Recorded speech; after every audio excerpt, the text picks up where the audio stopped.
যে মহান রব্বুল আলামিন আমাদেরকে সুস্থ রেখে ভালো রেখে দিনের ঘরে আসার বসার দিনের কিছু কথা বলা এবং শোনার তৌফিক দান করেছেন।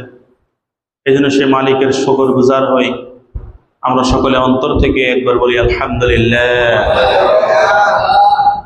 মুহতারাম হাজিরিন, আমার আজকের আলোচ্য বিষয় স্বাধীনতা কি, স্বাধীনতা কেন, স্বাধীনতা রক্ষা করব কিভাবে, এ সম্পর্কে সময়ের সংক্ষিপ্ত পরিসরে আলোচনা করার প্রয়াস চালাবো ইনশাআল্লাহ। মুহতারাম হাজিরিন, ইসলামে স্বাধীনতা আল্লাহ তাআলার নেয়ামত, পরাধীনতা আল্লাহ তাআলার লানত। স্বাধীনতা অর্জনে বিমুখতা, কাপুরুষতা, এটা আল্লাহর গজবের মধ্যে গণ্য এবং শাস্তিযোগ্য অপরাধ।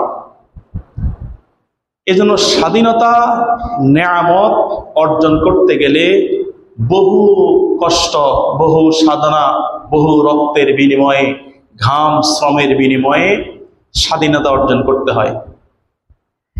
বহু আত্মত্যাগ, ত্যাগ এবং আত্মত্যাগের বিনিময়ে মানুষ পরাধীনতা থেকে মুক্তি লাভ করতে পারে। এই জন্য স্বাধীনতা কি জিনিস এটা বুঝবে কে? যে পরাধীন ছিল সে। কি বলছি? যে ব্যক্তি পরাধীন, জুলুমের শিকার, অত্যাচারের শিকার, সে ব্যক্তি যখন এই জুলুম নির্যাতনের বিরুদ্ধে যুদ্ধ করে স্বাধীন হবে, তখন সে বুঝবে যে স্বাধীনতাটা কি জিনিস। তখন কি করবে বলেন? বুঝবে স্বাধীনতা কি জিনিস। এই জন্য পরাধীনতা এটা আল্লাহ তাআলার গজব। পরাধীন যখন মানুষ থাকবে, তখন সে বুঝবে যে জিন্দেগি কত কষ্টের।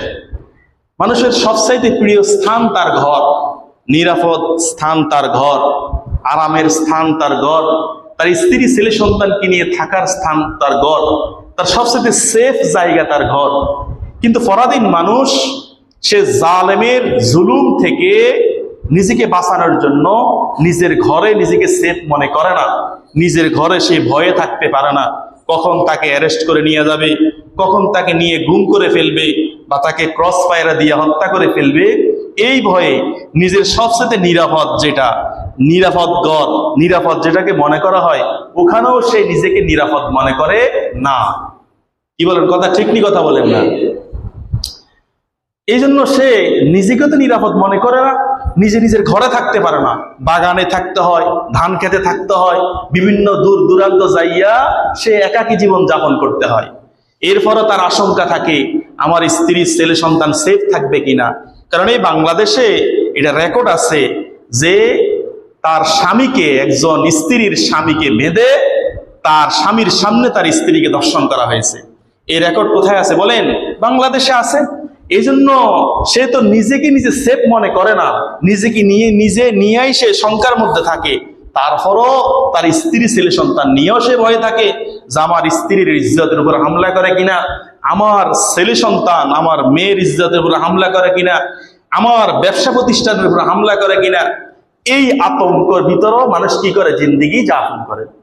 যখন এই জুলুম নির্যাতন, মামলা হামলা, এই পরাধীনতা, এই সকল কিছুর ভিতরে থেকে যখন এক সাগর রক্তের বিনিময়ে জুলুম নির্যাতনের বিরুদ্ধে যুদ্ধ করে যখন মানুষ স্বাধীনতা অর্জন করে, তখন সে বুঝে যে স্বাধীনতা কি জিনিস।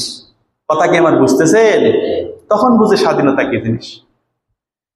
এই জন্য মুহতারাম হাজিরিন, যখন কোনো জাতি, যখন কোনো দেশ, যখন কোনো সম্প্রদায় সে জুলুম থেকে, নির্যাতন থেকে সে স্বাধীন হবে, তখন সে স্বাধীনতাটাকে রক্ষা করবে কিভাবে? এটা হচ্ছে মূল বিষয়। স্বাধীন হওয়া এটা কষ্টের বিষয়, কিন্তু স্বাধীনতাটাকে রক্ষা করা তার চাইতে বড় কষ্টের বিষয়। আমার কথা বুঝছেন নাকি? স্বাধীন হওয়া এটাও কষ্টের বিষয়, বহু কষ্ট, বহু শ্রম, বহু রক্তের বিনিময়, মানুষ জুলুম থেকে, নির্যাতন থেকে স্বাধীন হওয়া লাগে। কিন্তু স্বাধীন হওয়ার পরে স্বাধীনতাকে রক্ষা করা এটা বড় কষ্টের বিষয়। এই জন্য স্বাধীনতা যখন কোনো জাতি, কোনো সম্প্রদায়, কোনো দেশ স্বাধীনতা অর্জন করবে, জালেমের জুলুম থেকে যখন সে স্বাধীনতা অর্জন করবে, তখন সে স্বাধীনতাকে রক্ষা করবে কিভাবে? যদি সে জাতি, যদি সে সম্প্রদায়, যদি সে দেশের মানুষ মুসলিম হয়, কি হয় কথা বলেন? মুসলিম হয়। যেহেতু আমরা মুসলমান, আমাদের এই বাংলাদেশ আলহামদুলিল্লাহ 92% মুসলমানের দেশ। কাদের দেশ বলেন? 92% মুসলমানের দেশ এই বাংলাদেশ। তো মানুষ তখন লক্ষ্য করবে যে স্বাধীনতা অর্জন করার জন্য, স্বাধীনতাকে রক্ষা করার জন্য ইসলাম কি বলে, কি বলে কথা বলেন? কথা বলে না। ইসলাম কি বলে? রাসূলুল্লাহ সাল্লাল্লাহু আলাইহি সাল্লাম কি করছেন? এইদিকে তাকানো, এইদিকে তাকাইয়া স্বাধীনতাকে রক্ষা করার পিছনে চেষ্টা করা। আমার কথা বুঝতেছেন নাকি সবাই? এই জন্য এইদিকে লক্ষ্য করা। কোরআনে কারিমে আমি আপনাদের খেদমতের উদ্দেশ্যে আমাদের পরিচিত সূরা 30 পারার এই সূরা আমরা সবাই নামাজের মধ্যে পড়ি। বিসমিল্লাহির রহমানির রহিম। ইযা জাআ নাসরুল্লাহি ওয়াল ফাত। আল্লাহ তাআলা বলেন, যখন আল্লাহর পক্ষ থেকে সাহায্য আসবে, বিজয় আসবে। ইযা জাআ নাসরুল্লাহি ওয়াল ফাত ওয়া রাআইতান নাসা ইয়াদখুলুনা ফি দীনিল্লাহি আফওয়াজা। আপনি দেখবেন দলে দলে মানুষ আল্লাহর দ্বীনে প্রবেশ করতেছে, এটা আপনি দেখবেন। সুবহানাল্লাহ বলেন না? যখন আল্লাহর পক্ষ থেকে সাহায্য আসবে, যখন বিজয় আসবে, তখন আপনি দেখবেন দলে দলে মানুষ আল্লাহর দ্বীনে কি করতেছে? প্রবেশ করতেছে, এটা আপনি দেখবেন। এই সূরা দ্বারা মক্কা বিজয়ের প্রতি ইঙ্গিত দেওয়া হইতেছে। কি বিজয় হবে বলেন? যে মক্কা বিজয় হবে, ইঙ্গিত দিতেছে আল্লাহ তাআলা রাসূলুল্লাহ সাল্লাল্লাহু আলাইহি সাল্লামকে। তো যখন দেখবেন যে আল্লাহর পক্ষ থেকে সাহায্য আসবে, বিজয় আসবে এবং মানুষ দলে দলে আল্লাহর দ্বীনে প্রবেশ করবে, তখন আপনি কি করবেন? এটাই আল্লাহ বলতেছে। তখন আপনি কি করবেন? তখন কি মানুষের বাড়িঘর, যারা জুলুমের শিকার, আপনি এতদিন জুলুমের শিকার হয়েছেন, যারা আপনার উপর জুলুম করছে, তাদের বাড়িঘর আগুন লাগাইয়া দাও, তাদের বাড়িঘর ভেঙে দাও, এটা করবেন না কি করবেন? এটাই আল্লাহ তাআলা বলতেছে। ফাসাব্বিহ বিহামদি রাব্বিকা ওয়াস্তাগফির। তখন আপনি আল্লাহ তাআলার ফাসাব্বিহ বিহামদি রাব্বিকা ওয়াস্তাগফির, আল্লাহর তাসবিহ পাঠ করবেন, আল্লাহর শুকরিয়া আদায় করবেন। সুবহানাল্লাহ বলেন না? এবং ইস্তিগফার করবেন। দেখেন, আল্লাহর সাহায্য ছাড়া আমাদের এই বাংলাদেশে যে বিজয়টা হয়েছে, এটা আল্লাহর সাহায্য ছাড়া সম্ভব ছিল না। বলেন, আল্লাহর সাহায্য ছাড়া সম্ভব ছিল না। এই জন্য আল্লাহর সাহায্য, আল্লাহর সিদ্ধান্ত এই বিজয়টা হয়েছে। আমার কথা বুঝছেন নাকি? এই জন্য আল্লাহ তাআলা বলতেছেন, যখন বিজয় আসবে তখন কি করবে মানুষ? তখন তাসবিহ পাঠ করবে, শুকরিয়া আদায় করবে। কার শুকরিয়া বলেন? আল্লাহর শুকরিয়া, যে আল্লাহ তোমাদেরকে জুলুম থেকে, জালেম থেকে, জালেমের জুলুম থেকে তোমাদেরকে আল্লাহ মুক্ত করেছেন। কে করছেন বলেন? আল্লাহ মুক্ত করেছেন। তখন তোমরা আল্লাহর শুকরিয়া আদায় করবে। সুবহানাল্লাহ বলেন না?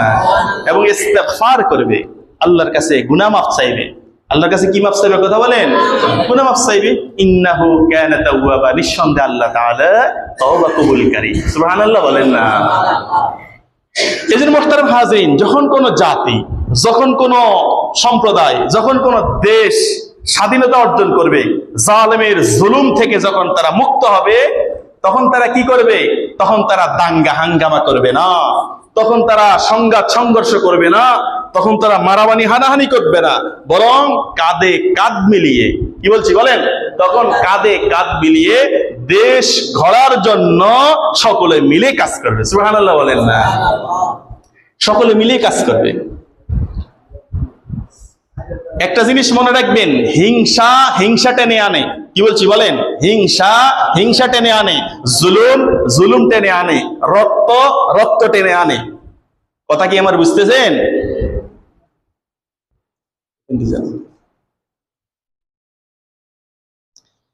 এই জন্য কি বলছি? হিংসা হিংসা টেনে আনে, জুলুম জুলুম টেনে আনে, রক্ত রক্ত টেনে আনে। এই জন্য যখন কোন সম্প্রদায় বিজয় অর্জন করবে, স্বাধীন হবে, তখন সকলে মিলে হিংসা ভেদাভেদ ভুলে গিয়ে, রাগ ক্ষোভ ভুলে গিয়ে, বরং ভালোবাসা দিয়ে, কি দিয়ে কথা বলেন? ভালোবাসা দিয়ে সকলে মিলে দেশটাকে আগানোর জন্য ফিকির করবে, চেষ্টা করবে। সুবহানাল্লাহ বলেন না?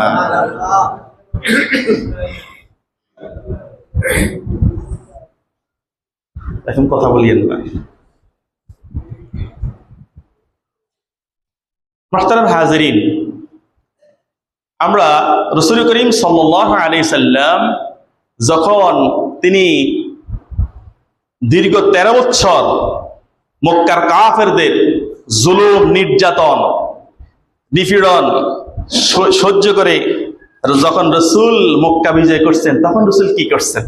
এগুলো আমাদের সকলের জন্য আদর্শ। বলেন, এগুলো আমাদের জন্য কি? বলেন, যেহেতু আমরা মুসলমান, বলেন যেহেতু আমরা কি, আমাদের সামনে কি আছে? বলেন আখিরাত। আমাদের সামনে কি আছে? আমাদের সামনে আখিরাত আছে। আমরা জান্নাত বিশ্বাস করি, আমরা জাহান্নাম বিশ্বাস করি। আমরা জাহান্নাম থেকে বাঁচতে চাই, আমরা জান্নাতে যেতে চাই। আমরা কবরে যাব, কবর আযাব থেকে আমরা বাঁচতে চাই। কি বলেন, চাইনি সবাই? এই জন্য যেহেতু আমাদের সামনে আখিরাত আছে, এই জন্য যেহেতু আমরা আল্লাহকে বিশ্বাস করি, রাসূলকে বিশ্বাস করি, রাসূলুল্লাহ সাল্লাল্লাহু আলাইহি সাল্লাম যখন মক্কা বিজয় করছেন, তখন রাসূল কি করছেন, এটা আমাদের জন্য দেখার বিষয়। কিসের বিষয় কথা বলেন? দেখার বিষয়। মুহতারাম হাজিরিন, আল্লাহর নবী জনাব রাসূল করিম সাল্লাল্লাহু আলাইহি সাল্লামকে কাফেররা জুলুমের যত প্রকার আছে, নির্যাতনের যত প্রকার আছে, সকল প্রকার জুলুম নির্যাতন রাসূলের উপরে চালাইছে। আল্লাহর হাবিবের দান্দার মোবারক শহীদ করেছে কাফেররা।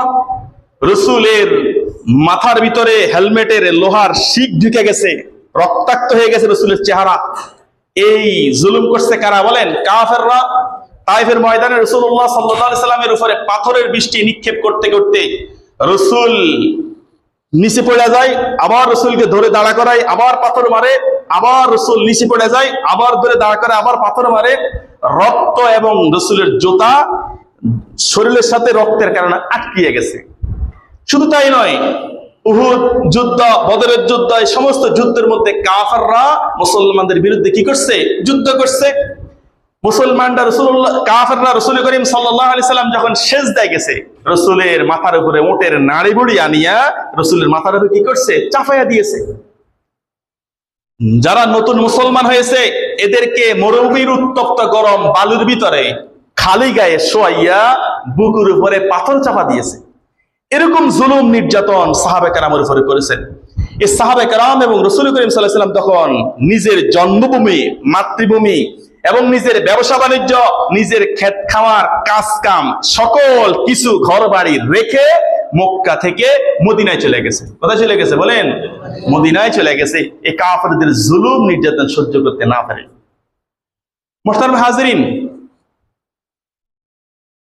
বাইহাকির মধ্যে হাদিস আসছে, হযরত ইবনে আব্বাস রাদিয়াল্লাহু তাআলা থেকে হাদিস বর্ণিত যে আল্লাহর নবী জনাব রাসূল করিম সাল্লাল্লাহু আলাইহি সাল্লামকে যখন কাফেররা সিদ্ধান্ত করে ফেলছে যে আজকে রাতে মুহাম্মদকে কি করব, আমরা শেষ করে দিব, যখন এই সিদ্ধান্ত হয়েছে, তো হযরত ইবনে আব্বাস রাদিয়াল্লাহু বলেন, সাইয়েদনা হযরত জিবরাইল আলাইহিস সালাম রাসূলকে এসে বলে দিয়েছে, ইয়া রাসূলুল্লাহ, কাফেররা তো আজকে এই পরামর্শ করছে আজকে রাতে আপনাকে শেষ করে দিবে, অতএব আপনি আজকে রাতে মদিনার দিকে কি করেন? হিজরত করেন।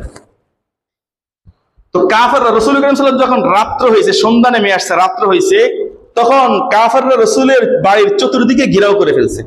চতুর্দিকে কি করছে কথা বলেন? ঘেরাও করে ফেলছে চতুর্দিকে। ঘেরাও করে সবাই দাঁড়ায় আছে।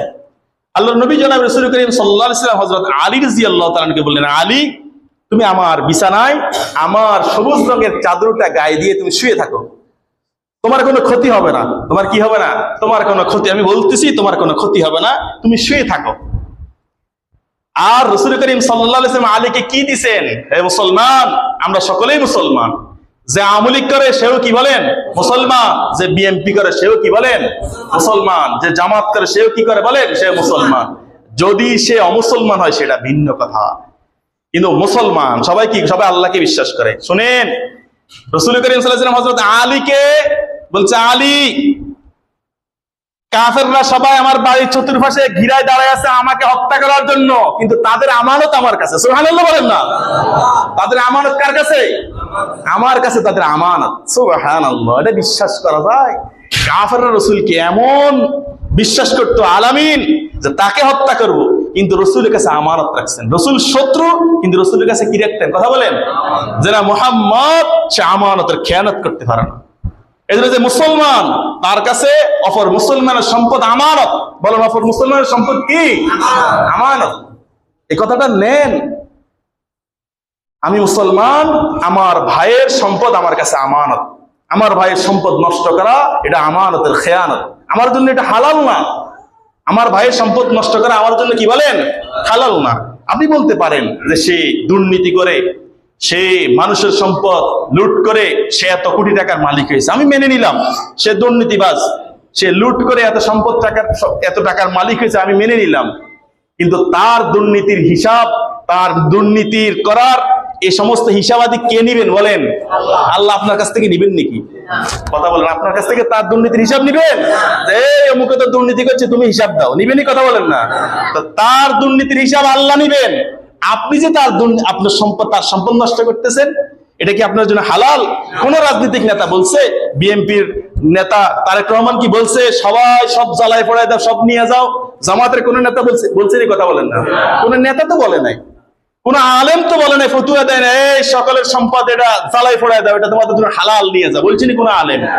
তাহলে আপনারা যে ক্ষতিটা করছেন এটা দলের ক্ষতি করছেন। যেই দলের করছেন দলের ক্ষতি করছেন। যে কাজ এটা করছে, এখন বাজে 1টা, 2টা বাজে গেলে কিন্তু শেষ না, আবার ঘুরিয়ে 1টা বাজবে। বাজবেনি? কথা বলেন, বাজবে। মনে রাখিয়েন এগুলা। 5 বছর পরে হোক, 10 বছর পরে হোক, 20 বছর পরে হোক, যদি তারা আবার আসে, তো যে কাজ হয়েছে এর চাইতে ভয়াবহ কাজ হবে। তখন কিরকম লাগবে? রাসূল করিম সাল্লাল্লাহু আলাইহি ওয়াসাল্লাম বলছেন যে তোমরা নিজের জন্য যা পছন্দ করো, অন্য মুসলমানের জন্য তা পছন্দ করো। নিজের জন্য যা অপছন্দ করো, অন্য মুসলমানদের জন্য তা অপছন্দ করো। কথা বুঝছেন নাকি? এই জন্য দেখেন, প্রত্যেকটা মানুষের স্বপ্ন থাকে। খেয়াল করে শুনুন আমার কথাগুলা। প্রত্যেকটা মানুষের স্বপ্ন থাকে একটা বাড়ি। খেয়াল করবেন, প্রত্যেকটা মানুষের স্বপ্ন থাকে কি বলেন? একটা বাড়ি। প্রত্যেকটা মানুষের স্বপ্ন থাকে আমার একটা বাড়ি হবে। প্রথমে বিয়ে করবে, একটা বাড়ি হবে। এরপরে সামর্থ্য অনুযায়ী বাড়িকে সাজায়। আমি বাড়িকে টাইলস করব, আমি ঝাড়ুবাতি লাগাবো, আমি এসি লাগাবো। এই শখ সাধনা, তার সারা জীবনের ইনকাম সবকিছু বাড়িকে কেন্দ্র করে। এরপরে অন্য কিছু। আগে কি? কথা বলেন না, আগে বাড়ি। তা আপনি, আমি বা যে আমি সহ থাকি, কি বলেন? আমি বাদ দিলে তো হুজুর আঙ্গুর কইছেন কা? আমরা যে কারো বাড়ি জ্বালাইয়া দিলাম, তো তার সারা জীবনের স্বপ্নকে আমি জ্বালাইয়া দিলাম।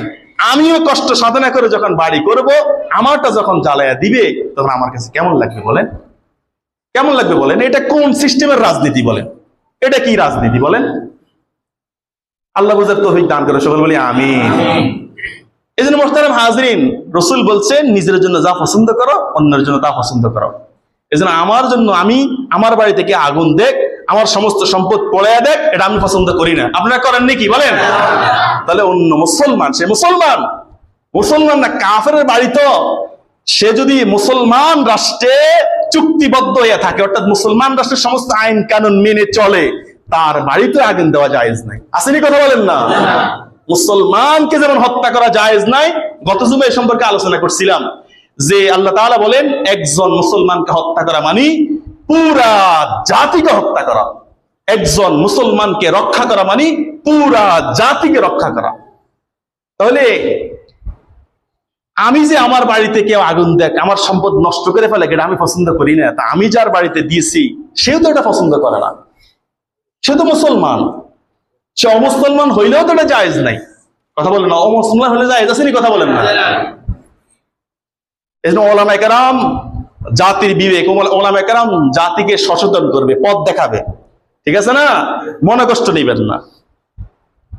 তো বলতেছিলাম, দেখেন ব্যক্তি সম্পদ বলতেছিলাম, আপনারা অনেকে বলে যে সেই ব্যক্তি দুর্নীতি করে এত টাকার মালিক হয়েছে। আর ভাই, তার দুর্নীতির হিসাব সে আল্লাহর কাছে দিবে। এবং এই বাংলাদেশে হাজারো উকিল আছে, হাজারো ম্যাজিস্ট্রেট আছে, হাজারো জজ আছে বিচার করার জন্য। আসেনি? কথা বলেন না। পুলিশ আছে, সেনাবাহিনী আছে, তারা কি জন্য রয়েছে? আপনাকে কে বলছে হাতে বিচার উঠে নেওয়ার জন্য? এই জন্য আইন আদালত আছে, তারা বিচার করবে। তারা যদি বিচার নাও করে, আল্লাহর আদালতে বিচার হবে। হবে নি? কথা বলেন না। সেখান থেকে তো বাঁচার কোন সিস্টেম আসেনি? কথা বলেন না। কিন্তু আমি যে তার সম্পদটা নিলাম, একটা বদনা পর্যন্ত ছিল, বদনাটা নিয়ে গেছে মানুষ। মানে এরকম হয়ে গেল কিভাবে? মানে দেশ স্বাধীন হয়েছে, কিন্তু আমাদের বিবেক বুদ্ধি আমরা আগের মতো রয়ে গেছে। ঘরের জানালা, দরজার চৌকাট, বদনা, এসি যা ছিল সব নিয়ে গেছে। আরে ভাই, এই বদনাটা বিক্রি করলে আপনার কি হবে? এই দরজাটা বিক্রি করলে আপনি কয় টাকা পাবেন? কয়দিন আপনার যাবে? কিন্তু আপনি যে আপনার আখেরাতটা শেষ করে দিলেন, আপনি যে তার কাছে দায়ী রয়ে গেলেন, এটা তো ব্যক্তি সম্পদ। কিন্তু রাষ্ট্রীয় সম্পদ ওটা আরো ভয়াবহ। এই যে রাস্তা, এটা রাষ্ট্রীয় সম্পদ। এটা কার সম্পদ কথা বলেন? আপনি রাস্তা থেকে একটা ইট নিয়ে গেলেন, একটা ইট নিয়ে গেলেন। 18 কোটি জনগণ এই ইটের মালিক। কত কোটি জনগণ কথা বলেন? বাংলাতে যত মানুষ আছে সমস্ত জনগণ এই ইটের মালিক। আপনি যে নিয়ে গেছেন না, আপনি কয়জনের কাছে মাফ চাবেন বলেন? আপনি 100 জনের কাছে চাবেন, 500 জনের কাছে চাবেন, 1000, 1 কোটি জনের কাছে চাবেন, এরপরে আর কার কাছে যাবেন? আবার সবাই যে আপনাকে মাফ করবে এই গ্যারান্টি আছে নি কথা বলেন না? না। এই যে রাষ্ট্রীয় যে সম্পদগুলা, এটা আপনার আমার। আমি যে জ্বালায় দিতেছি, নষ্ট করতেছি, আমি তো মনে করতেছি এটা দিছি, কিন্তু না রে ভাই, এটা তো আমার সম্পদ, আপনার সম্পদ। রাষ্ট্রীয় সম্পদ কার কথা বলেন? এটা আমাদের সম্পদ। আমি যে জ্বালায়া দিলাম, নষ্ট হইলো, এখন যে আবার কিনবে কার টাকা দিয়ে কথা বলেন না? কার টাকা দিয়া? আপনার আমার টাকা দিয়ে আবার কিনবে। আমরা কেন বুঝতেছি না? রাষ্ট্রীয় সম্পদ এটা আপনার আমার, এজন্য আমি নষ্ট করতেছি, আবার আমার টাকা দিয়ে কিনবে, তাহলে কি হইলো? আর রাষ্ট্রীয় সম্পদের মালিক সমস্ত জনগণ। সমস্ত জনগণের কাছ থেকে ক্ষমা না চাইলে আল্লাহ ক্ষমা করবেন না। তা আপনি সমস্ত জনগণের কাছে কেমনে ক্ষমা চাইবেন বলেন?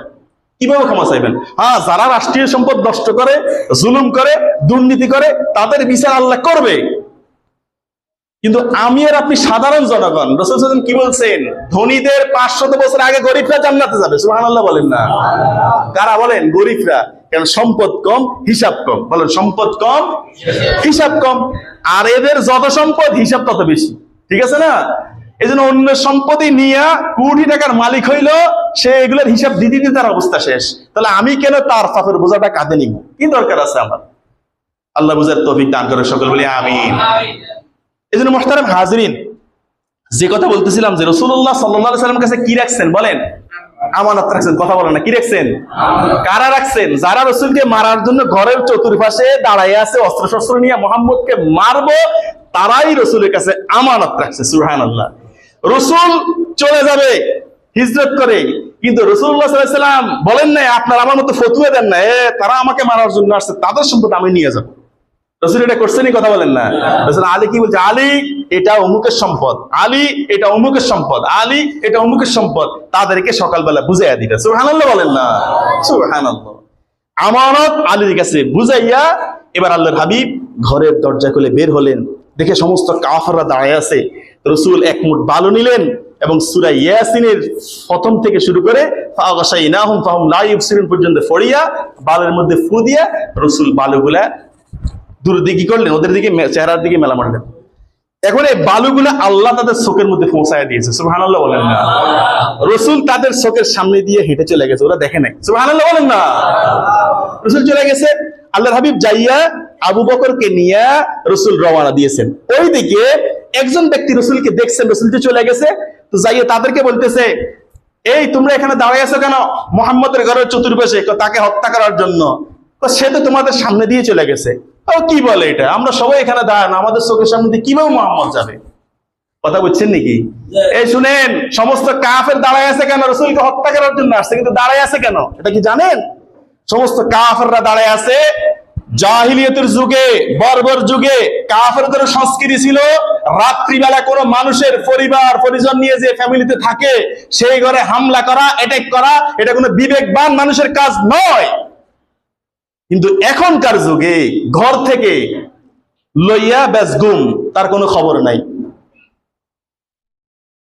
আয়নাগর বাইর হয়েছে, আয়নাগর রাখতেছে, কোনো খবর নাই। এই যে জুলুম, এই যে নির্যাতন। একজন সেনাবাহিনীর উনি 15 বছর ছিলেন আয়না করে, উনার স্ত্রী 10 বছর ওনার জন্য অপেক্ষা করে এরপরে বিয়ে বসে চলে গেছে।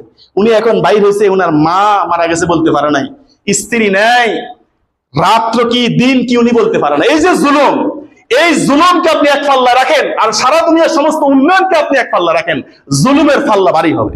কি বলেন কথা ঠিক না ভাই? একটা লোকের জীবন যৌবন সব শেষ, সে যৌবন কালে ঢুকছে এখানে। আল্লাহ আমাদেরকে বুঝার তৌফিক দান করে সকল বলি আমিন। তাহলে কি বলছিলাম? দেখেন, কোন সভ্য ব্যক্তি, কোন শিক্ষিত ব্যক্তি সে কোন মুসলমানের ঘরে রাত্রিবেলা তাকে ধরা, তাকে হামলা করা, অ্যাটাক করা, এটা কোনো বিবেকবান মানুষের, বুদ্ধিমান মানুষের, সভ্য মানুষের কাজ নয়। এই জন্য কাফেররা সবাই দাঁড়া আছে, তাদের সংস্কৃতি কি না রাত্রিবেলা সে ফ্যামিলি নিয়ে আসে, তাকে অ্যাটাক করা কি যাবে না, তাকে মারবো, তবে কোনাই সকাল হইলে মারবো। কোন সময় মারবো কথা বলেন? এখন ওই ব্যক্তি যে বলছে মোহাম্মদ তো চলে গেছে, আর কি বলে, আমরা তো এখানে সকালে দাঁড়ানো, কোথায় গেছে মোহাম্মদ? যখন সকাল হয়েছে, সকাল হওয়ার পরে দরজা খুলছে, দেখা আলী শোয়া, কাপড় উল্টে আলী শোয়া, আলী মোহাম্মদ কোথায়, উনি তো কই আমি জানি না। এখন তারা বলছে হাই হাই, ওই ব্যক্তি যে বলছে আসলে তো সত্য, মোহাম্মদ তো আমাদের সামনে দিয়ে চলে গেছে, আমরা কি করি নাই, দেখি নাই। সুবহানাল্লাহ বলেন না। মুহতারাম হাজিরিন, যখন রাসূল সাল্লাল্লাহু আলাইহি ওয়াসাল্লাম বাইর হইলেন, এবার রাসূল হযরত আবু বকরকে নিয়ে যাচ্ছে রাত্রিবেলা, রাসূল উঁচু জায়গায় দাঁড়াইছে, আল্লাহু আকবার, উঁচু জায়গায় দাঁড়াইয়া এবার মক্কা শরীফের দিকে, আপনার মক্কার দিকে তাকাইয়া, উঁচু জায়গায় দাঁড়িয়ে মক্কার দিকে তাকাইতেছে। ওই যে জন্মস্থান, জন্মস্থানের মায়া, জন্মস্থানের মহাব্বত, ভালোবাসা, এটা রাসূলের সুন্নাত, জন্মস্থানের ভালোবাসা মহাব্বত থাকা, ঠিক আছে না? কিছু নেতা আছে, এরা জন্মস্থানে থাকিয়া হাজার লক্ষ কোটি টাকা কামাইয়া বিদেশে টাকা পাঠাইয়া বাড়ি বানায় ওখানে চলে যায়, এদের জন্মস্থানে কোনো মায়া নাই, আসেনি কথা বলেন না? আল্লাহর নবী উঁচু জায়গায় দাঁড়াইয়া মক্কার দিকে তাকাইয়া বলতেছে, আল্লাহর কসম, তুমি পৃথিবীর জমিনের মধ্যে সবচেয়ে শ্রেষ্ঠ জমিন হলো মক্কা, এবং তুমি আল্লাহর প্রিয় জমিন। আমার এই এলাকাবাসী, দেশবাসী যদি আমাকে বের করে না দিত, তো তোমাকে ছেড়ে আমি কোথাও যেতাম না। সুবহানাল্লাহ বলেন না। এই রাসূলের জমিনের প্রতি, জন্মস্থানের প্রতি এত মায়া। তিরমিজির মধ্যে হাদিস আসছে, হযরত ইবনে আব্বাস রাদিয়াল্লাহু তাআলা হাদিস বর্ণিত, যে আল্লাহর নবী জনাব রাসূল করিম সাল্লাল্লাহু আলাইহি ওয়াসাল্লাম মক্কার দিকে তাকাইতেছে বারবার, যখন চলে যাইতেছে হিজরত করে, তো বলতেছে, মক্কা তুমি খুব প্রিয় জমিন, পবিত্র জমিন, এবং আমার কাছে খুব প্রিয় জমিন। আমার এই অধিবাসীরা তারা যদি আমাকে বের করে না দিত, তোমাকে ছেড়ে আমি কোন শহরে বসবাস করতাম না। সুবহানাল্লাহ বলেন না। এত ভালোবাসতেন রাসূল জন্মস্থানকে। এই রাসূল সাল্লাল্লাহু আলাইহি ওয়াসাল্লামকে জন্মস্থান থেকে এই কাফেররা বের করে দিয়েছেন। এত জুলুম নির্যাতনের পরে আল্লাহর হাবিব যখন মক্কা জয় করছেন, শুনেন, রাসূল করিম সাল্লাল্লাহু আলাইহি ওয়াসাল্লাম মক্কা জয় করার পরে কাফেরদের ভিতরে ভয়, আতঙ্ক হয়, মুহাম্মদের উপরে এত জুলুম, এত নির্যাতন আমরা করছি, তার সাহাবীদের উপরে এত জুলুম নির্যাতন করছি, জানি মুহাম্মদ আজকে কি করে, আমাদেরকে জানি কি করে। এজন্য সবাই কাবাগরের আশেপাশে অবস্থান করছে। আল্লাহর নবী আসছেন কাবাগরে, আসিয়া সমস্ত মূর্তিকে ভেঙে দিয়েছেন। এজন্য রাসূল আসছেন মূর্তি ভাঙার জন্য। বলেন, রাসূল আসছেন কি জন্য? কার মূর্তি? হিন্দুদের মূর্তি নাকি? কথা বলেন, হিন্দুদের মূর্তি নাকি? না, তাদের মূর্তি তারা পূজা করবে, পরে মুসলমানদের জিম্মাদারি হইল, যেহেতু এটা মুসলমান রাষ্ট্র, মুসলমান সবচেয়ে বেশি, এজন্য তাদের মন্দির হেফাজত করবে মুসলমান। কে? কথা বলেন, মুসলমান যে ভাঙবো, আগুন লাগাইবে, কথা বলেন না। মুসলমান কি করবে? মুসলমান তাদের মন্দিরে হেফাজত করবে। করছে, প্রতি রাত্রে বিভিন্ন দলের লোকেরা যাইয়া পাহারা দিছে, যাতে কেউ তাদের মন্দিরের উপরে হামলা করতে না পারে। কিন্তু মুসলমান হইয়া, কে? কথা বলেন, মুসলমান হইয়া কোন ভাস্কর্য বানাবে, কোন মূর্তি বানাবে, এটা ইসলাম কি করে না? সমর্থন করে না।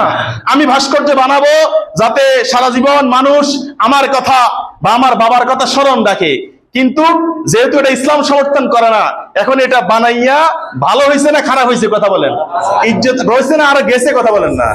এই জন্য ভালোবাসা ভাস্কর্য দিয়ে হয় না। বলেন, ভালোবাসা ভাস্কর্য বানাইয়া, কথা বলেন, আল্লাহ বুঝার তৌফিক দান করে সকল বলে আমিন। রাসূল সমস্ত মূর্তিকে ভাঙলেন, কাবাগরকে ফানি দিয়ে ধৌত করলেন, কাবাগর তাওয়াফ করলেন, কাবার ভিতরে ঢুকলেন, 2 রাকাত শুকরিয়ার নামাজ পড়লেন। এরপরে কাবাগর চৌকাঠ ধরিয়া রাসূল দাঁড়ায় আছে, দাঁড়া বলতেছে যে তোমাদের আমার ব্যাপারে আজকে কি ধারণা, আজকে আমি তোমাদেরকে কি করব, কি ধারণা?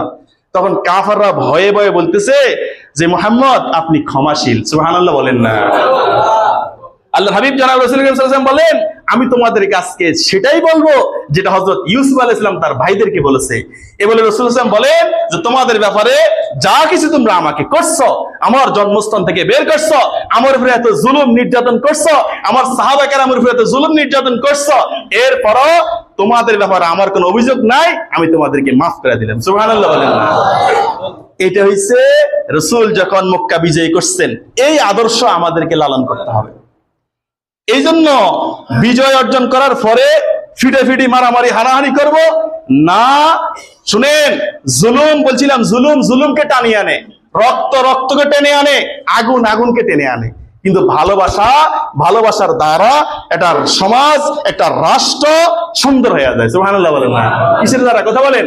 ভালোবাসার দ্বারা, ক্ষমার দ্বারা। এই জন্য ক্ষমা করতে শিখুন। আপনার উপর জুলুম হয়েছে, যে জুলুমের কোনো শেষ নাই, জুলুম হয়েছে, কিন্তু জুলুমের দ্বারা যদি জুলুম করেন, রসুল যদি জুলুম করত, রসুল যদি কাফেরদের থেকে প্রতিশোধ নিত, তাহলে কাফেররা কিছু করার ছিল নি? বলেন। তারা প্রতিশোধ নেওয়ার কাজ করছে, কিন্তু রসুল কি করে দিছে? কথা বলেন। ক্ষমা করে দিছে। এই ক্ষমার রেজাল্ট কি হয়েছে? আল্লাহর নবী জনাব রাসূল করিম সাল্লাল্লাহু আলাইহি ওয়াসাল্লামকে যে কাফেররা মারার জন্য টাকা পয়সা ধন সম্পদ সব উৎসর্গ করছে, সে কাফেররা রসুল ক্ষমা করার জন্য, রসুলকে বাঁচানোর জন্য জীবন উৎসর্গ করার জন্য প্রস্তুত হয়ে গেছে। সুবহানাল্লাহ। মুসলমান হয়ে গেছে যারা, যারা রসুলকে দেখতে পাইতো না, তারা এখন রসুলকে দেখার জন্য পেরেশান, রসুলকে বাঁচানোর জন্য পেরেশান। এই জন্য ক্ষমার দ্বারা মহাব্বত ফায়দা হয়। বলেন, ক্ষমার দ্বারা কি ফায়দা হয়? মহাব্বত, ভালোবাসা ফায়দা হয়। এই জন্য হিংসা নয়, মারামারি হানাহানি নয়, এর দ্বারা রাষ্ট্র কোনোদিন সঠিক পথে যাবে না, বরং আরো খারাপের দিকে যাবে। ঠিক আছে না?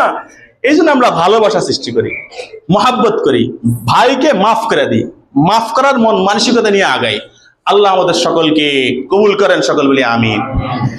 মুহতারাম হাজিরিন, এরপর আসেন যারা এই সংগ্রামে মৃত্যুবরণ করছে, তাদের মৃত্যুটা কি, কোন পর্যায়ে?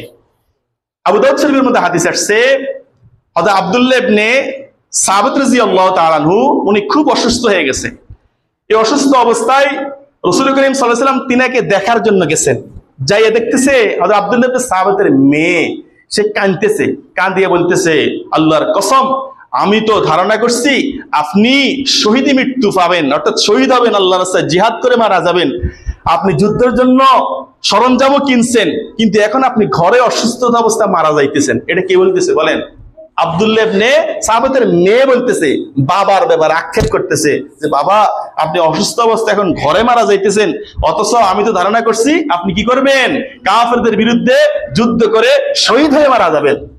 তখন আল্লাহর নবী জনাব রাসূল করিম সাল্লাল্লাহু আলাইহি ওয়াসাল্লাম শুনছে, শুনে বলতেছেন, এই মেয়ে, তুমি যে কথা বলছো শুনো, আল্লাহ তাআলা নিয়ত হিসাবে মানুষকে প্রতিদান দিয়ে থাকেন। সুবহানাল্লাহ বলেন না? কোন ব্যক্তি যদি নিয়ত করে যে আমি কাফেরদের বিরুদ্ধে, ইসলামের শত্রুদের বিরুদ্ধে জিহাদ করে শহীদ হয়ে মৃত্যুবরণ করব, এর তার নিয়ত যদি এরকম পাক্কা থাকে, তো রব্বুল আলামিন তাকে খাটে শোয়াইয়া, অসুস্থ অবস্থায় সে খাটে শুয়ে শহীদ মৃত্যুর দরজা সে আল্লাহ তাকে দান করবে। সুবহানাল্লাহ বলেন। সুবহানাল্লাহ।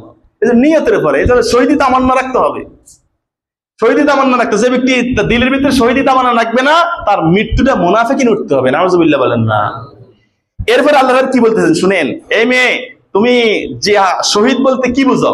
ওই মেয়েকে বলতেছে। তখন ওই মেয়ে বলতেছে, ইয়া রাসূলুল্লাহ, শহীদ বলতে আমি তো বুঝি আল্লাহর রাস্তায় জিহাদ করে কাফেরদের বিরুদ্ধে যুদ্ধ করে মারা যাওয়াকে শহীদ বলে। রাসূল বলেন, হ্যাঁ ওটা তো শহীদ, এই ছাড়াও আরো শহীদ আছে। এরপর রাসূল বলতেছেন, যে ব্যক্তি মহামারীতে মৃত্যুবরণ করবে সে ব্যক্তি শহীদ। সুবহানাল্লাহ বলেন না? যে ব্যক্তি প্যারালাইসিসে মৃত্যুবরণ করবে সে ব্যক্তি শহীদ। সুবহানাল্লাহ বলেন না? যে ব্যক্তি পেটের পীড়ায়, পেটের মধ্যে কঠিন রোগ ব্যাধিতে মৃত্যুবরণ করবে সে ব্যক্তি শহীদ। যে ব্যক্তি পানিতে ডুবে মৃত্যুবরণ করবে সে ব্যক্তি শহীদ। যে ব্যক্তি আগুনে পুড়ে মৃত্যুবরণ, ইচ্ছা করে নাকি? কথা বলেন। ইচ্ছা করে আগুনে পড়ছে, এটা শহীদ নাকি? যে ব্যক্তি আগুনে পড়ে মৃত্যুবরণ করবে সে ব্যক্তি, কথা বলেন, কি? শহীদ। যে ব্যক্তি গাড়িতে অ্যাক্সিডেন্ট হয়ে মৃত্যুবরণ করবে সে ব্যক্তি, কথা বলেন, কি? শহীদ। এরপর আল্লাহ বলেন, যে মহিলা তার বাচ্চা প্রসবকালে মৃত্যুবরণ করবে সেই মহিলা শহীদ। সুবহানাল্লাহ বলেন না? সুবহানাল্লাহ। অন্য হাদিসের মধ্যে আসছে, আল্লাহর নবী জনাব রাসূল করিম সাল্লাল্লাহু আলাইহি ওয়াসাল্লাম ইরশাদ করেন, যে ব্যক্তি নিজেকে কাফেরদের, আপনার দুশমনের আঘাত থেকে নিজেকে বাঁচানোর জন্য, সেভ করার জন্য যাইয়া মৃত্যুবরণ করবে সে ব্যক্তি শহীদ। সুবহানাল্লাহ বলেন না? যে ব্যক্তি তার ইজ্জত রক্ষার্থে যাইয়া মৃত্যুবরণ করবে সে শহীদ। যে ব্যক্তি তার সম্পদ রক্ষার্থে যুদ্ধ করতে যায়, মারামারি করতে যায়, কি করবে? মৃত্যুবরণ করবে সে ব্যক্তি কি? শহীদ। আর যে ব্যক্তিকে জুলুম করে মৃত্যু দেওয়া হবে, অর্থাৎ জুলুম করে তাকে মারা হবে, সে গেছে একটা সঠিক দাবি নিয়ে তাকে গুলি করে মেরে ফেলছে, তাহলে জুলুম করা হয়েছে, সে ব্যক্তি শহীদ। সুবহানাল্লাহ বলেন না? তাহলে যারা মৃত্যুবরণ করছে এরা কি? কথা বলেন, শহীদ। সুবহানাল্লাহ। কারণ এরা গেছে কি জন্য? ন্যায্য দাবি নিয়ে। যেহেতু এটা রাজতন্ত্র না, আমি যা বলবো তাই হবে, এটা না, এটা গণতন্ত্র, সকলের কথা বলার ক্ষমতা আছে, আসেনি? কথা বলেন না? সে বলবে কেন? তাকে মেরে দিব, তাহলে তার উপরে জুলুম করা হয়েছে, আর সেই ব্যক্তির মৃত্যু শহীদি মৃত্যু। সুবহানাল্লাহ বলেন না? মুহতারাম হাজরিন, এবার আসেন, যারা শহীদ হয়েছে এদেরকে আমরা কি করব? আমাদের দেশে যে সিস্টেমে শহীদদেরকে সম্মান টম্মান যা কিছু করা হয়, এটা সাথে ইসলামের কোনো সম্পর্ক নাই। শহীদদেরকে মৃত্যুবরণ করলে তাদের কফিনের মধ্যে ফুল দেওয়া হয়, কবরের মধ্যে ফুল দেওয়া হয়, ফো ফো ফো বাঁশি বাজানো হয়, 1 মিনিট নীরবতা পালন করা হয়, করেনি? এগুলা কথা বলেন না? এটা কোনো সোয়াব বিন্দু মাত্র নাই। শহীদে এসব তামসা দেখি আরো হাসে, এগুলো এম করতেছে কেন? শহীদের জন্য কি করা? শহীদ মৃত্যুবরণ করছে, তার জন্য দোয়া করা, সূরা ইখলাস পড়া, ফাতিহা পড়া, কোরআন তেলাওয়াত করা, শহীদদের উদ্দেশ্যে গরিব মিসকিনদেরকে সহযোগিতা করা, এগুলার দ্বারা শহীদরা ফায়দা পাবে, ঠিক আছে না? কিন্তু আমরা যে সিস্টেমে করতেছি এর দ্বারা কোনো ফায়দা হবে না। কথা বলেন? যেহেতু আমরা মুসলমান, আমরা কি বলেন? মুসলমান, আমাদের সামনে আখিরাত, আমরা আল্লাহকে বিশ্বাস করি, রাসূলুল্লাহ সাল্লাল্লাহু আলাইহি ওয়াসাল্লামকে নবী মানি, তাহলে রাসূলের তরিকা যেটা ওটাই আমাদের কি করতে হবে? গ্রহণ করতে হবে। মুহতারাম হাজরিন, দেশ যখন কোন জাতি, কোন দেশ যখন স্বাধীন হবে, জালেমের জুলুম থেকে স্বাধীন হবে, স্বাধীন হওয়ার পরে সে কোন ব্যক্তির উপরে জুলুম, অন্যায়, অত্যাচার করবে না। কারণ এই স্বাধীনতা শেষ স্বাধীনতা না। শুনেন, যে স্বাধীনতার পরে ব্যর্থতা আছে, এই স্বাধীনতা না। যে বিজয়ের পরে পরাজয় আসে, সে বিজয় না। যে সুখের পরে দুঃখ আসে, সে সুখ না। যে সুস্থতার পরে অসুস্থতা আছে, সে সুস্থতা না। এজন্য দুনিয়ার স্বাধীনতা, দুনিয়ার সুখ শান্তি, এগুলো অস্থায়ী, এগুলো আজ আছে তো কাল নাই। কেউ যদি মনে করে স্থায়ী, আমি থাকবো ক্ষমতায়, আমাকে কেউ নড়াতে পারবে না, আল্লাহর সাহায্য যখন আসবে তখন সে সকালে বাদশা, দুপুর বেলা সে নিজের খানাটাও খেতে পারে না, সে দুপুর বেলা ভেগে যেতে হয়। কি বলেন? কথা ঠিক না ভাই? ঠিক। এই জন্য আল্লাহ তাআলা যে কোরআনে কারীম বলছেন, কুলিল্লাহুম্মা মালিকাল মুলক, হে নবী আপনি বলেন যে আল্লাহ তাআলা সমস্ত সাম্রাজ্যের মালিক। তুতিল মুলকা মান তাশা, তিনি যাকে চান তাকে, তুতিল মুলকা মান তাশা ওয়া তানজিউল মুলকা মিম্মান তাশা, তিনি যাকে চান তাকে রাজত্ব দান করেন, আবার যার কাছ থেকে চান তিনি রাজত্ব কেড়ে নেন। তাহলে রাজত্ব কে দেন? কথা বলেন? আল্লাহ রাজত্ব দেন। তোকে রাজত্ব দিলাম, তুই রাজত্ব কর। এখন আমি রাজত্ব পাইয়া যদি আমি জুলুম করা শুরু করি, না, আমার সমস্ত ক্ষমতা, সেনাবাহিনী আমার, মিডিয়ার আমার, পুলিশ আমার, সব আমার কাছে, সমস্ত ক্ষমতা কারাতে, কথা বলেন, আমার হাতে, আমি যা মনে করে তা করবো, তখন আল্লাহ তাআলা বলেন যে আমি তোকে ক্ষমতা দিই না, আবার আমি ক্ষমতা কেড়ে নিই। ক্ষমতা কেড়ে নেয় কে? কথা বলেন? আল্লাহ কেড়ে নিছেনি। কথা বলেন না? নেয়নি। কথা বলেন না? আল্লাহ নিতে পারেন। কে নিতে পারেন? কথা বলেন? এটা আল্লাহ করাইছেন। বাংলাদেশে যেটা করছে এটা কে করছেন? কথা বলেন? আল্লাহ করছেন। আল্লাহ বুঝার তৌফিক দান করে সকল বলি আমিন। তাহলে কি কথা বলতেছিলাম? যে ক্ষমতা, কোন ব্যক্তি যখন স্বাধীন, কোন জাতি যখন স্বাধীন হবে তখন সে জুলুম করবে না। কারণ এই স্বাধীনতা শেষ না, স্বাধীনতার পরে পরাধীনতা আছে, বিজয়ের পরে আরো আপনার পরাধীনতা আছে। এই জন্য স্বাধীন হওয়ার পরে কোনো ব্যক্তির উপর জুলুম করবে না। কারণ মুসলমানদের মূল হইলো আখিরাত। বরং মূল কি? মূল আখিরাত। মুসলমান যখন আখিরাতে যাবে, যখন আল্লাহ দয়া করে বলবে ফামান যুহজিহা আনিন নারি ওয়া উদখিলাল জান্নাতা ফাকাদ ফাজ, আল্লাহ দয়া করে যাকে বলবে এই তোকে আমি জাহান্নাম দিব না, যা তুমি জান্নাতে যা। সুবহানাল্লাহ বলেন না? আল্লাহ বলেন সেই ব্যক্তি যে সফল, সেই ব্যক্তি কামিয়াব। সুবহানাল্লাহ বলেন না? তাহলে জান্নাতে ঢুকা ছাড়া কোনো মুসলমান সফল নয়। বলেন, কোন মুসলমান কি নয়? সফল নয়। দুনিয়ার সফল, এগুলো সফলতা না, জান্নাতে ঢুকা ছাড়া। এই জন্য যেহেতু আমাদের সামনে জান্নাত, এমন কোন কাজ করব না, এমন কোন জুলুম করব না, যারা ক্ষমতা থেকে চলে গেছে, জুলুম করার কারণেই সকলে কি করছে? আন্দোলন করছে, আন্দোলন করে তাদেরকে সরাইছে। এখন আমি আসিয়ে যদি আবার জুলুম করি, তো কি ফায়দা হলো তাদেরকে সরাইয়া? বলেন, কি ফায়দা হলো? কথা বলেন। এই জন্য জুলুম টেনে আনে। আমিও যাতে কোনো জুলুম না করি, আমার দ্বারা কোনো মানুষ যাতে জুলুমের শিকার না হয়, কোনো চাঁদাবাদি যাতে না হয়, কোনো সাধারণ শ্রমিকের কাছ থেকে টাকা চাঁদা যাতে নিতে না হয়, এরকম যাতে না করে। যেহেতু আমাদের সামনে কি আছে? কথা বলেন, আখিরাত আছে। কি আছে? কথা বলেন। আল্লাহ বুঝার তৌফিক দান করে সকল বলি আমিন। এই জন্য মুহতারাম হাজরিন, স্বাধীনতা আল্লাহ তাআলার পক্ষ থেকে নেয়ামত। বলেন, স্বাধীনতা আল্লাহর পক্ষ থেকে কি? নেয়ামত। পরাধীনতা আল্লাহর পক্ষ থেকে লানত। পরাধীনতা কি? কথা বলেন, লানত। এই জন্য আল্লাহ তাআলা যাকে চান স্বাধীনতা দান করেন। এই জন্য স্বাধীনতার নেয়ামত পাইয়া নেয়ামতের নাশকরি হয়, এমন কোন কাজ, কোন মানুষের উপরে জুলুম হয়, এমন কোন কাজ করা যাবে না। আল্লাহ বুঝার তৌফিক দান করে সকল বলি আমিন। সুবহানাকাল্লাহুম্মা বিহামদিকা আশহাদু আল্লা ইলাহা ইল্লা আনতা আস্তাগফিরুকা ওয়া আতুবু ইলাইক।